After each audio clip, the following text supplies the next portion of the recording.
Welcome to the Pregnancy Help Podcast. I'm Christine Grimmett, and I'm here with Valerie Harkins, the Executive Director of the Maternity Housing Coalition and Housing Specialist here at Heartbeat International. And in this episode, we've brought on Stacey Womack, Founder and Executive Director of Abuse Recovery Ministry Services, also known as ARMS, as we highlight October as Domestic Violence Awareness Month.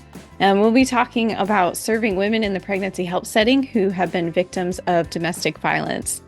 And as a reminder to listeners, Heartbeat Academy includes training opportunities on a variety of topics within the work of pregnancy help through online classes, in-print materials, and in-person events. Find out more about Heartbeat Academy and how we can meet your organization's training needs by visiting heartbeatservices.org. So Valerie and Stacey, welcome to the Pregnancy Help Podcast. It's so great to have you both here. And Valerie, I'll turn things over to you to get us started. Thanks, Christine. I appreciate it. And Stacey, thank you for joining us. This is actually my first time to connect with you in person and to meet you, but I have heard of your work. So I was a happy recipient of this interview. When I saw this information come along my desk, I was excited to jump in. Now, you should know that I am a little bit of a nerd on this topic. I have a huge interest in this particular topic and developing it, and what is this, how do we talk about it, how do we relate to others, and how does it affect pregnancy help? So I have to give you my disclaimer ahead of time that I was been very excited to meet with you, and thank you for joining us today. Thank you so much. I'm happy to be here. Now, before we just roll into the depth of things, why don't you tell people what organization you're from and what you do? Sure. So Abuse Recovery Ministry and Services was really God's vision, not mine. When he first called me into ministry, I really didn't know what he had for me to do, but this is what he called me to. In the beginning, I didn't even plan to start a nonprofit, but God had bigger plans. So our largest program is our victim recovery program called Her Journey, which is offered free nationally and internationally. And we also train leaders to lead that group in their own communities. But we also here in the state that I live in, Oregon, we provide and meet the state standards for domestic violence intervention. So we work with perpetrators of abuse, both male and female. We've also in the past done some youth violence prevention and some domestic violence specific parenting programs as well. But we do a lot of faith community trainings, especially in the faith community. But we're part of the larger domestic violence community. And so how long have you been doing this work? We just had our 27-year anniversary last week. So 27 years. I had no idea. Yeah. That's exciting. Now, is this like Oregon locally or is this national? It's national and international. So we are in 7 countries right now. And we have our women's recovery program translated into Spanish, Russian, German, and Kiswahili. And probably Polish is probably going to be the next language. And we have a couple gals from Vienna who work with trafficking, and most of their clients are Chinese, so they're wanting to translate it into Mandarin. Wow, I had no idea. I had no idea that it was that expansive with so many languages. That's truly fantastic. You know, Stacey, my background and what drives my interest in this particular topic is my exposure to abuse and victimization through the lens of maternity housing. And what I've found in working with pregnancy help for, let's see now, 17 years. Always have to do a little quick math on that. What I find is that those that are experiencing the depths of what we would call crisis, if I could, which I realize the term crisis is subjective, but if I could put crisis on a scale, right? Those that are experiencing the greatest severity of crisis, maybe they have the greatest amount to lose, the greatest risk as a result of their pregnancy and all of the impending domino effects of that pregnancy. Those that have experienced abuse in their childhood or even have been currently experiencing abuse are just off the charts more vulnerable than women who have other experiences. And so, within maternity homes now, it's been said, it's very often when we work together with homes, we say, it's most likely to just presume most of your residents have experienced abuse in some form. Actually, it's so common that we say, it's makes the most sense to probably just presume that most residents have experienced a sexual assault or sexual abuse in some way. And that it would be an exception if someone has not experienced abuse. So because of this, working with women and moving them into homes and children, we feel like those of us working in maternity housing are just kind of swimming in this topic all of the time. But I recognize that may not be the case for everyone. So could you, for the sake of our audience, we want to bring everyone up to speed, help us understand what is domestic abuse? We hear it called so many different names. It's interpersonal relationship violence, domestic abuse, all these names. What is it that we're talking about here? So yeah, all those words are interchangeable. They really all mean the same thing. So when we're talking about domestic abuse, we're talking about a pattern of behaviors that are used to gain and maintain power and control in an intimate relationship. So it can be done verbally, psychologically. We actually talk about it in 8 forms. So verbal, psychological, physical, financial, sexual, property, spiritual, and animal. So as an organization, we talk and train around all of that. And so there's forms of abuse that everybody would recognize as abusive or domestic violence, and other forms that people would not recognize at all as abuse. And yet we all have used like verbal abuse. We've all said things we shouldn't have said before. But someone who is an abuser, someone who has an abusive personality, is using a pattern of behaviors to gain power and control. And it's usually multiple areas. They don't ever have to use violence, physical violence, to gain control. They'll use all the other forms that are out there and never be arrested for their behavior. And yet the abuse is killing their partner. So how prevalent is this issue? How prevalent is domestic abuse? So 1 in 3 women have experienced domestic violence, sexual assault, or stalking by an intimate partner. That's a national average. But we know in pregnancy centers and homes that it's 90% or higher. So probably more like 96% of the women have or are experiencing abuse. So it's big. It's a really big issue. And, we know that, most domestic violence, physical violence, goes unreported. And even the other forms of abuse aren't understood. So most of our women wouldn't even consider themselves a victim of abuse because it is not physical. And yet again, all forms of abuse bring death to that person in some way. Now, when you say 96%, are you saying 96% of all women? No, 96% of those coming into pregnancy. Yes, okay. I wanted to make sure I heard that correctly. Yes, and about 96% coming into centers and homes. Well, I can certainly say from experience of working in pregnancy centers and maternity homes, we have certainly seen that to be true. And, one of the nuanced issues here, even for the workers also, not just the victim, is this idea of non-physical abuse, right? It's these other forms of abuse that become difficult to recognize or to identify and name, to be certain about it, or even to know how to talk about this, right? Right. Do y'all help organizations and workers, those that are on the front lines, to become equipped to even know how to navigate these discussions? Yeah, we do.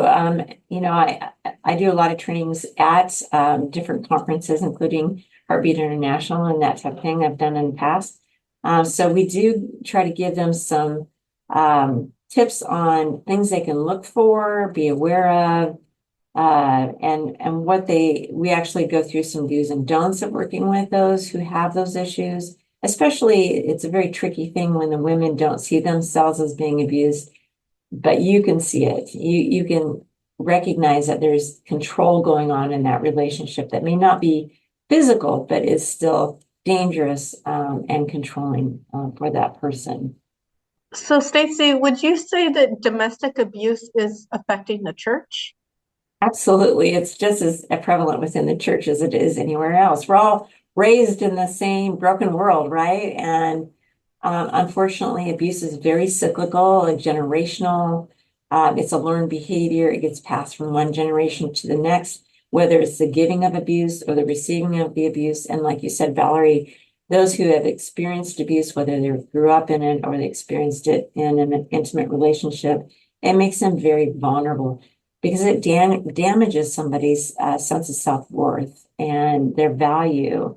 And so when they don't see themselves as valuable, they're more likely to accept behaviors that are abusive, where somebody who's maybe been raised in a healthy home would go, oh, that's not okay. So yeah, it definitely is something in our churches. We have pastors who've gone through our programs. We have pastors' wives who've gone through our programs. Most of the women seeking us out are women of faith, and so they have not been able to find the answers that they've needed. And every single, well, I should 99.9% of all of our women have tried counseling, but most counselors, pastors, social workers don't receive any domestic violence training beyond about 2 hours, maybe. And we know that because we're training some of them. So, so they go to counseling and then there's just something missing. And then they come to group and they're like, oh my gosh, I got more out of this one group than I did out of 2 years of counseling. Not because these counselors were bad, but they're just uneducated. So that's part of our heart, to educate the faith community around these issues. So, on that subject, then, I would be curious. So, for those listening to this podcast, they are likely or often those that are working within the pregnancy help movement. So, these are individuals that are running or working within maternity homes or pregnancy centers. And what would you say, from your experience in educating individuals, what would you say are some do's and don'ts for us when we are working with abuse victims or supporting abuse victims? Well, one of the first things that you always want to do is just being listening carefully, being empathetic. You don't want to come across as shocked, like, oh my gosh, I can't believe that's happening to you. Because most of these women actually love their partners and they don't want you to demonize them or make them bad. They don't want the relationship to end. They really just want the abuse to end. So part of that listening and going, I'm so sorry that happened to you. No one deserves to be treated that way. So you're not attacking the other person directly. You're just speaking to the hurt that she personally has experienced, right? So we also tell workers that you don't want to tell her what to do, because abuse is about power and control. And so the last thing that she needs is another controlling person in her life. So you want to give her options, talk to her about the options she has without telling her what to do. And also not doing all the work for her. It's really easy when you feel like really passionate and you're really concerned. You want to pick up the phone, make the phone calls, find the places for her, help her. You can sit with her while she does that. But if she doesn't do it, then she's not gaining confidence for those next steps that she needs to take. And so I think that those are some things we encourage her to get help. We make sure that we tell her that the abuse is never her fault. She did not move the muscles in his mouth or in his arms. Even if her behavior was inappropriate, she's responsible for that, but it did not cause the other person to be abusive. And abusers are always telling their victims, you made me do this. If you wouldn't have done this, I wouldn't have done that. But that is actually not true. He made a choice to be abusive, and he is solely responsible for that choice. So understanding that she's not responsible for the abuse when she has become so convinced that she is the problem is a big milestone to get over for her. Those are just a few things. I could go on and on, but those are just a few things. Yeah, I appreciate that a lot, and just thinking through how to best serve that person. It brought some thoughts to my mind, and I kind of have to work backwards to get to my question, kind of twofold. But one is, do you see often that domestic abuse patterns established in childhood continue into adulthood, specifically with adult children and their parents? My part B to that question is, that leads me to wonder, how does domestic abuse affect children in the household? So I'll work a little backwards here too. So domestic violence definitely affects children. They are, I was going to have my stats up for you, but they have like a 50% more likelihood of abusing drugs and alcohol. They have a much higher percent, like 3 times higher percent of repeating the cycle in adulthood. They're more likely to commit crimes. They're more likely to drop out of school and to get involved in trafficking, run away from home, that type of thing. So it puts them at a lot of vulnerabilities. Now, not every child raised in an abusive home is going to do all those things, but there's just it's just a very high, much more likelihood of those types of things. And for the women that we work with, a lot of times they get out of the abuse and they have their children. And as their children are becoming, especially young teens, they find those children then taking up where their fathers left off and using the abuse themselves against their mothers. And that's such a hard thing. I was just asked this recently at a conference. It's like, you need to be a zero tolerance home. And that's so hard to tell your kids, you are always welcome here. I love you, but abuse is not welcome here. And so if you cannot stay from using these abusive behaviors, then you cannot stay here, which is so hard. I mean, what a difficult thing for a mother to make a hard decision about that.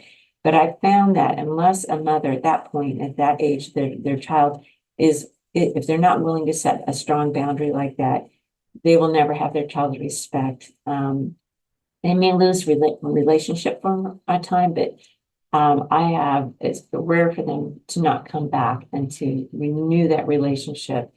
It may take a few years, but it's such an important thing. So kids learn abuse, and they learn tools, and abuse works. I mean, if abuse didn't work, nobody would be using it.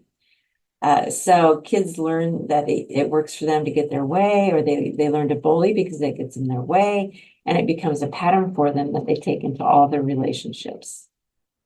Yeah, I appreciate that. I was thinking about, times that we've been in the center working with clients on an ongoing basis, and certainly in homes where, we'll find that there's women who largely don't have much support in their life. They don't have much family. And over time, it seems like all of a sudden the family shows up. It seems like they just came out of the woodwork, and they're promising, vast amounts of support and loyalty and all of these things. And then what we'll find is that despite our client being an adult now, these same patterns of abuse that were established by those caregivers in her childhood are still prevalent, and they still persist. They continue to really dictate decisions that she makes in her life. And so I only have 2 more questions for you, and then I'll move us forward. But one of those is, let's say we're working with a woman who is still in the midst of making her pregnancy decision. Okay. And we find, as usual, that there are many complex factors surrounding that decision and whether she will choose to carry that pregnancy to term. Now, when we're working with a woman and we, have gone through our training and we can perceive that she is a victim of, domestic abuse in one of these 8 ways or multiples of these 8 forms, sometimes we find ourselves in a boat where we know that, but she doesn't know that, right?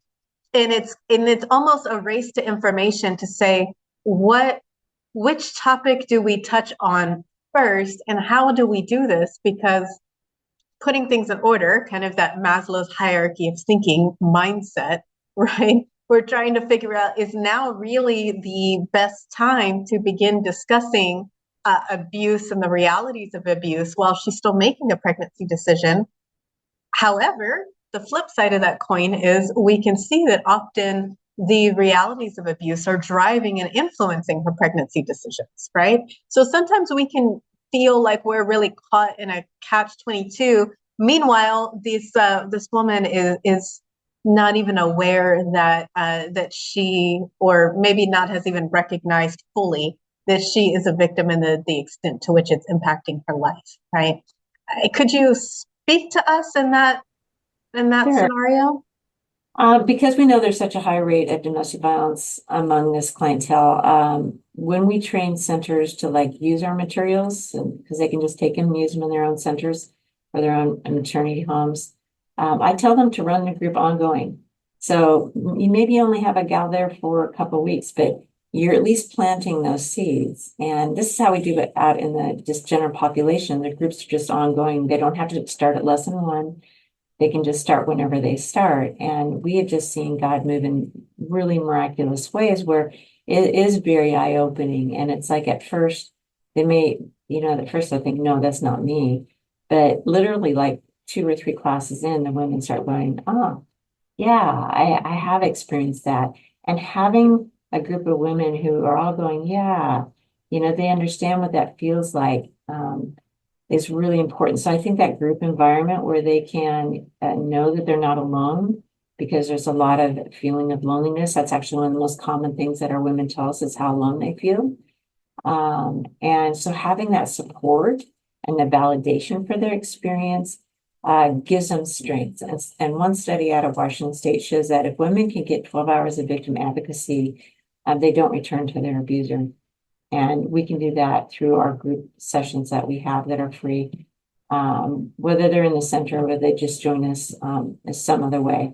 So, yeah, I mean, I feel like you may only have them because an abuser is going to move quickly to try to woo them back into relationship and get them out of that arena. And because they want the relationship to work and they want to believe him when he says he's sorry and he says he's going to change, she may go back to him.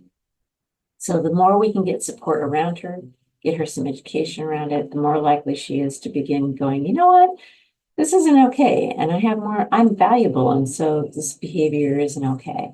And they begin to set boundaries, which is such an important thing. And we hear that word boundaries a lot, but actually learning how to do that and set consequences with those boundaries is really important. But it's really difficult to do without the support of others.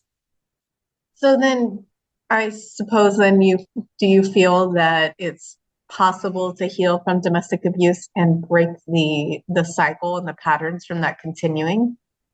Absolutely, we do.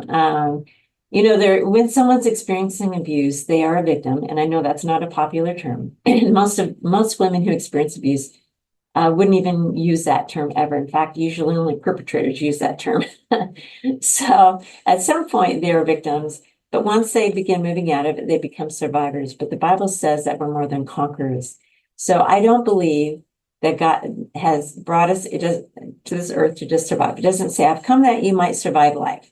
No, the Bible says, I have come that you might live life and have it abundant. So I believe that God doesn't intend for it to be a life sentence. It's a part of their story. It's a part of what's happened to them, but it can be a story of victory and overcoming and conquering. And we see this. A lot of our leaders were former participants who got to a very healthy place and who are now leading for us. So, I mean, we see it over and over again. In fact, we have leaders who've led for over 2 decades because there's so much hope in the work that we do, which is unheard of, honestly, because domestic violence is a very hard topic. Yeah. Now, you wrote a book about this topic. I recently learned, and I am planning to get the book to read it. I'm very interested to read it. Can you tell us about your book and what compelled you to write this book? So the book is called On the Front Lines of Abuse, Strategies for the Faith Community. It's not a very big book. It's written so that it can be a quick read. It's written to the full faith community. So first I kind of go through a mini training in it. And then I talk about what do you do if you're someone who recognizes I'm in this type of a relationship? What do you do if you're reading it, you recognize I do some of these things? What do you do if you're part of the larger faith community? And what do you do if you're a church leader? And I've had pastors go, oh, Stacey, this is a perfect size. And had so much great information. They're like, I had some ideas, but this gave me so much more.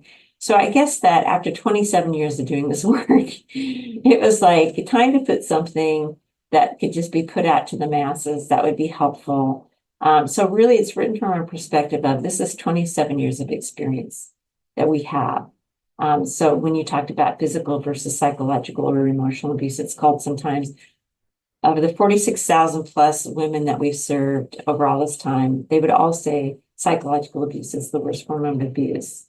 And that's something that might surprise people, but that's a form of abuse that you can't explain well. It sounds like normal marital conflict. And it's very insidious. It doesn't leave marks. And so the women are left feeling crazy and wondering if they're the one with the problem. Maybe they're the abusive one.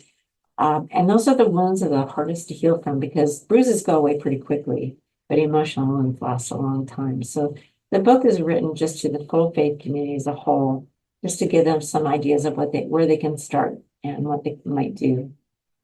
Now, I was pretty surprised and impressed to see that in your book, you touch on the complexities of divorce, particularly, of course, among couples with a domestic abuse situation. Why that particular topic and why might that be complex?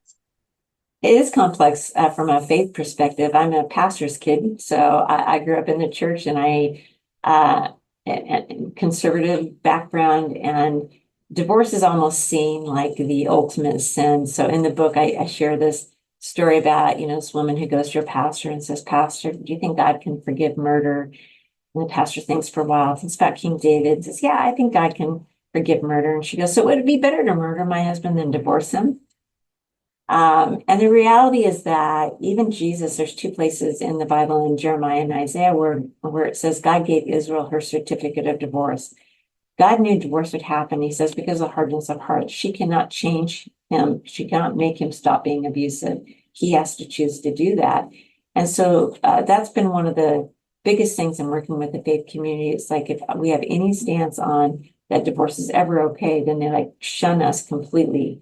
And hey, I believe in reconciliation. I've been married a very long time, 44 years.